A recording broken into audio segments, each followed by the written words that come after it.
God sends help. Pentecost from Acts. Jesus' friends and helpers huddled together in a stuffy upstairs room. Even though it was sunny outside, the shutters were closed. The door was locked. "Wait in Jerusalem," Jesus had told them. "I am going to send you a special present. God's power is going to come into you. God's Holy Spirit is coming."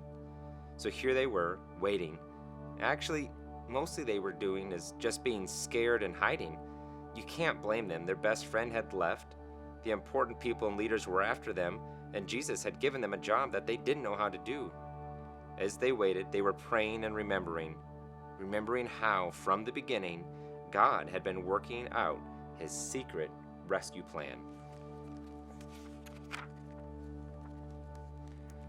Suddenly, a strong wind filled the little room, whistling through the walls, rustling the straw on the floor, and there, on everyone's head, shining in the gloom, were flickering flames.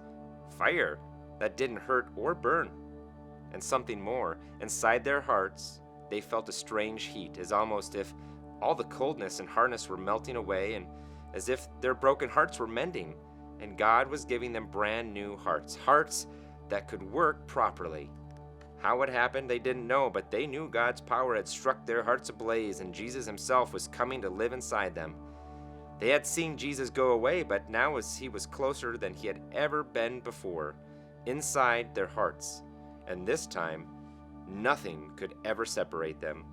Jesus would always be there with them, loving them, whispering the promise that would get rid of the poison and the terrible lie and the sickness in their hearts. God's wonderful promise to them: "You are my child, and I love you. Make your home in me as I make my home in you," Jesus had said.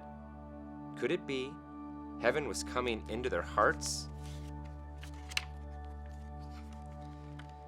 They threw open the shutters. Sunlight flooded their room as love had flooded their hearts, and the little room was filled with happy noises, dancing feet, singing, laughing. They unlocked the door and surged out into the streets as if they had never been afraid. Peter spoke in a loud voice so everyone could hear. "Jesus died for you," he said, "because he loves you, but God made him alive again. He has rescued you."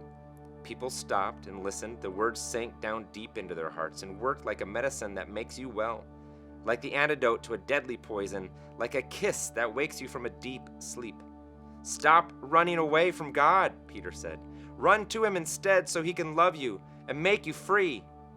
And Peter told him the wonderful story of God's love, God's never stopping, never giving up, unbreaking, always and forever love, how Jesus had come, all that had happened.